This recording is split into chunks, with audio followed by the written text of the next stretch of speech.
Johns Hopkins Hospital in Baltimore isn't just a medical institution, it's the Vatican of modern medicine.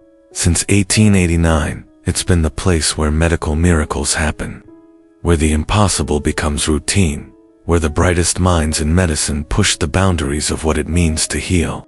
But what happens when those boundaries are pushed too far? What happens when the pursuit of medical knowledge becomes something darker? Something that violates every principle of human decency. My name is Dr. Lisa Chen, and I was a research fellow in the Neuroscience department at Johns Hopkins. I thought I was joining the most prestigious medical research program in the world. Instead, I discovered that some medical breakthroughs come with a price that no human being should ever have to pay. It was September 2023 when I arrived at Johns Hopkins, fresh from completing my PhD in neuroscience at Stanford.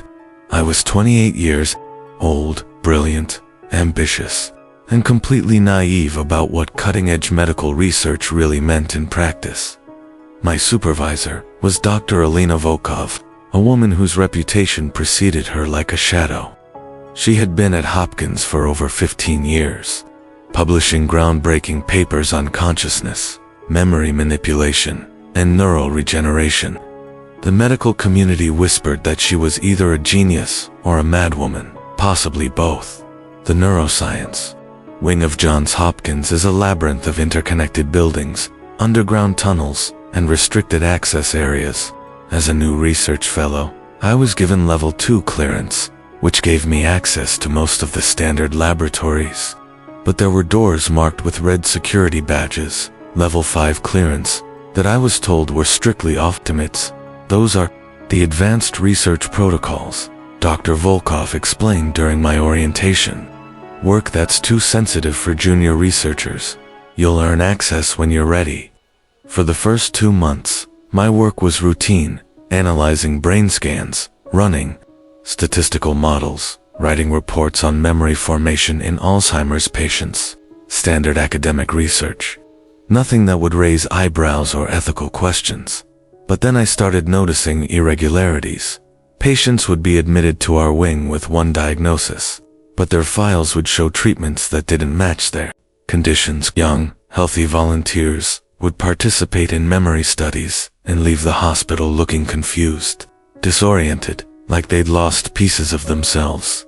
The breaking point came on November 15th, when I was working late in Lab C, analyzing data from what was supposed to be a simple study on sleep patterns.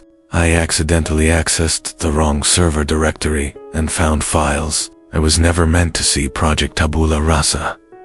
The files contained video recordings, medical charts, and research notes that made my blood run cold. Dr. Volkov and her Level 5 team weren't just studying memory, they were erasing it completely and then rebuilding human personalities from scratch. The videos showed patients strapped to sophisticated chairs, their heads covered with electrode arrays that looked like crowns of thorns. These weren't sick people seeking treatment. They were homeless individuals, undocumented immigrants, people who wouldn't be missed if something went wrong. In one recording, I watched a young woman who had been brought in as Subject 47, a 22-year-old immigrant who supposedly volunteered for a harmless memory study. Over the course of 3 hours, I watched as Dr. Volkov systematically destroyed every memory this woman had ever formed. Her childhood, her family, her language, her personality. All of it was stripped away with surgical precision. And then, using techniques I had never seen in any medical journal, they began implanting new memories, creating an entirely different person in the same body. Memory implantation successful, Dr. Volkov's voice said on the recording. Subject 47 now believes she is Sarah Mitchell, 24, from Ohio. Previous identity completely eliminated. Neural pathways show full integration. Proceeding to behavioral testing. I was so horrified that I didn't hear the footsteps behind me until it was too late. Dr. Chen, you seem to have wandered into the wrong lab. I spun around to find Dr. Volkov standing in the doorway, flanked by 2 security guards I'd never seen before. Her expression was calm, almost maternal, but her eyes were absolutely cold. "I can explain," I stammered. "No need for explanations. You've seen Project Tabula Rasa.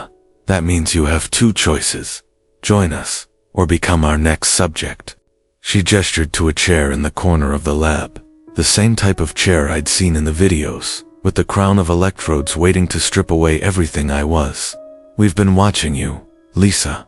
Your research on neuroplasticity is exactly what we need for phase 2 of the project.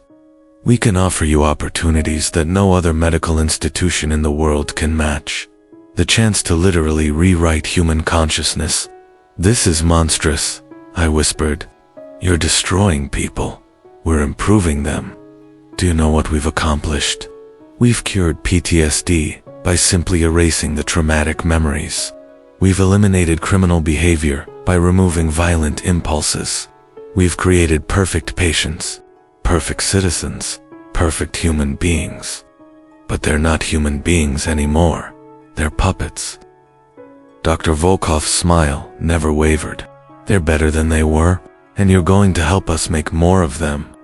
The security guard started moving toward me, but then something unexpected happened. The lights went out. In the darkness, I heard a voice, soft, confused, speaking in a language I didn't recognize. Then, another voice, and another. The voices of all the people who had been erased, somehow calling out from wherever fragments of consciousness go when they're stripped away.